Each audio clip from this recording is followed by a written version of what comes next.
Let me introduce singing sensation Arijit একের পর এক স্ম্যাশিং হিটস। রশনি এলো তোমার মিউজিক্যাল লাইফে, আর নতুন কি নিয়ে এলো? না, নতুন ওরম ভাবে একটা গান রেকর্ড করার সময় অনেক এক্সপিরিয়েন্স আসে, অনেক রকম আবেগ আসে গাওয়ার সময়, বাট আলাদাভাবে একটা গান মানুষের জীবন চেঞ্জ করতে পারে না বলেই মনে করি। তবে হ্যাঁ, দেয়ার আর সাম সংস যেগুলো কমার্শিয়ালি বলবো না, বাট একটা গানের একটা এফেক্ট থাকে। সেই গানের এফেক্ট ওয়াইজ আমার কিছু গান আছে জীবনে যেগুলো আমার জীবন এক্সপিরিয়েন্স ওয়াইজ চেঞ্জ করে। এটা গল্প হলেও পারতো, পাতা একটা আজটা পড়তাম, খুব লুকিয়ে বাঁচিয়ে রাখতাম তাকে। জানি আবার আসবে কালকে, নিয়ে পালকি ভাবনা, ফের চলে যাবে করে একলা আমাকে। বোঝে না সে, বোঝে না, বোঝে না সে, বোঝে না,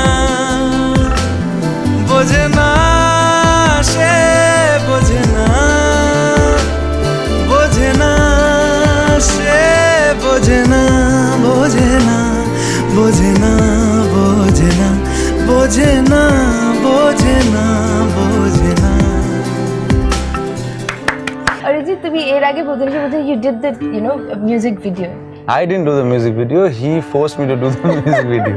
And finally যখন তুমি এখন দেখো, এখন you're happy যে না যা করেছি। আমাকে এখনো কেবলাই লাগে যে সেটা লাগছিল। কবি লেখা হয় না, I don't know, I don't like myself on screen.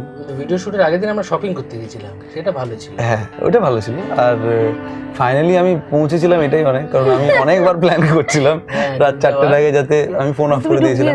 হ্যাঁ, ডুবিয়ে দেবো। তারপরে ভাবলাম না অনেকজনের মান সম্মানের ব্যাপার আছে। জেগে কাটিয়েছিলাম। One thing you don't like about Rajda, you have a complaint, তোমার একটা কমপ্লেন আছে। সব সিনেমাতে কেউ না কেউ মারা যাচ্ছে, এইটা আমার ঠিক পছন্দ না, ঠিক আছে? এটা আমি ফেসবুক পোস্টেও লিখেছিলাম। বাট আই আন্ডারস্ট্যান্ড যে একটা মানুষ তো একই রকম থাকতে পারে না। উনি ফিল্ম বানাচ্ছেন, যে বিভিন্ন এক্সপ্রেশন নিয়ে কাজ করছেন, ডেফিনেটলি ওনার মধ্যেও প্রচুর ইমোশন আছে, এক্সপ্রেশন আছে, এবং ডেফিনেটলি রাগ আছে, ডেফিনেটলি চিৎকার করার প্রবণতা আছে, যেগুলো আমাদের সামনে বেরিয়ে আসছে না। But the kind of film he does is like they touch your heart. ওটা একটা definitely strong point of this film. এই সিনেমাতে তো একটা মিউজিক ভিডিও আছে যেটা অলরেডি চলছে। এই সিনেমাতে এই মিউজিক ভিডিওটা অবশ্য এটা কমফোর্টেবল স্পেসে হয়েছে, স্টুডিওতে। রাতের পর হবে সকাল, চাঁদের ঠোঁট ছবে কপাল। এটা much better experience আগে। Definitely, because you don't have to go outside. You don't have to go with the sets and the production, all that. এখানে আমরা নিজেরা কাজ করছি, ওরা শুট করে নিয়েছি। এই সিনেমাতে তোমার রোশনি এলো গানটা মানে সবার কাছে এতটা গ্রহণযোগ্য হয়ে গেছে, এবং everybody is liking this song. তুমি যদি দুটো লাইন আমাদের জন্য গেয়ে দাও। একটু কিছু একটু পড়ো, এই লিরিকটা আমার মনে নেই। এই তো কাগজ এনেছি ভাই, হাত যখন ধরেছি পুরোটাই ধরেছি। দাঁড়াও, এই তুমি গাও তো, মেরি ভালো লাগে না। অসম্ভব। ওকে একটা নামে রেডিও স্টেশন দিয়েছি, অসম্ভব।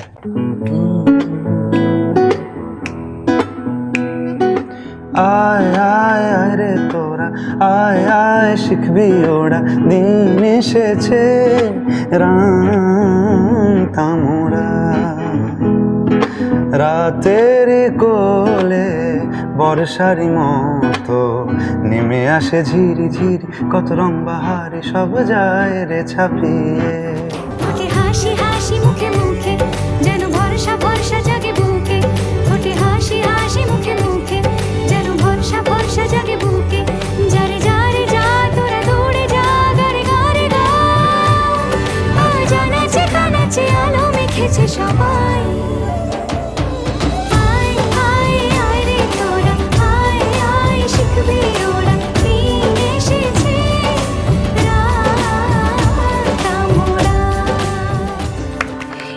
তার সঙ্গে তুমি অনেক দিন ধরে কাজ করছো, so what is the one thing you don't like about him? Many things ও আচ্ছা ওয়ান থিং মানে এক গিভ হিম 5 অ্যাট লিস্ট। না না, লিমিট থিঙ্ক, এক্সপিরিয়েন্সটা একটু ঝালিয়ে নিতে হবে না? এতগুলো আছে একটা বেছে বলতে অসুবিধা হচ্ছে? না অ্যাকচুয়ালি যাদের সাথে কাজ করি আমি অ্যাজ এ মিউজিক প্রডিউসার, সেই দিক দিয়ে দেখতে গেলে ইন্দ্রজিৎদার সাথে কাজ করা প্রচন্ড কমফোর্টেবল, বিকজ ইন্দ্রজিৎদার চেঞ্জেস কম, রিওয়ার্ক কম, সব বেশিরভাগটাই হ্যান্ডেল করে নেয়। গান গাওয়ানোর সময়টা খুব ইজিলি করে, because basically he believes in the proper emotion, proper thing. বেশি একটা জিনিস ঘাঁটতে পছন্দ করেন না। So creatively my way of working and his way of working matches. Professional জায়গাতে আমার মনে হয় না ইন্দ্রজিৎদার কোনো রকম প্রবলেম এখনো পর্যন্ত আমার মনে হচ্ছে যে না আমি এবার তো ইন্দ্রজিতের সাথে কাজ করাই যাবে না, এরকম কিছুই হয়নি। ইভেন অন্যান্য অনেক মিউজিক ডিরেক্টরদের সাথে কাজ করার পর ইন্দ্রজিতের সাথে কাজ করাটা আমার মনে হয়েছে it's a one step ahead. চাঁদের ঠোঁট ছুবে কপাল,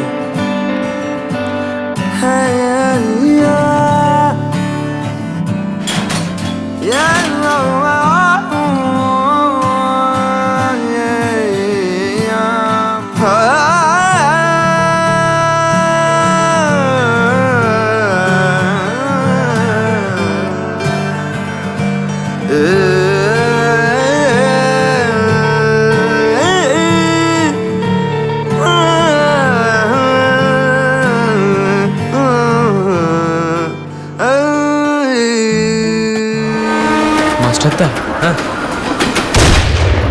সারা রাত খুলে রাখা জানলাতে রূপ কথার আসে, সকালের রোদের কথা চুপি চুপি শোনাতে ভালোবাসে। আমি থাকি পাশে পাশে, আমি থাকি পাশে পাশে। শুনেছি কোনো দিন কোনো দেশে উঠেছে সূর্য ফের অবশেষে।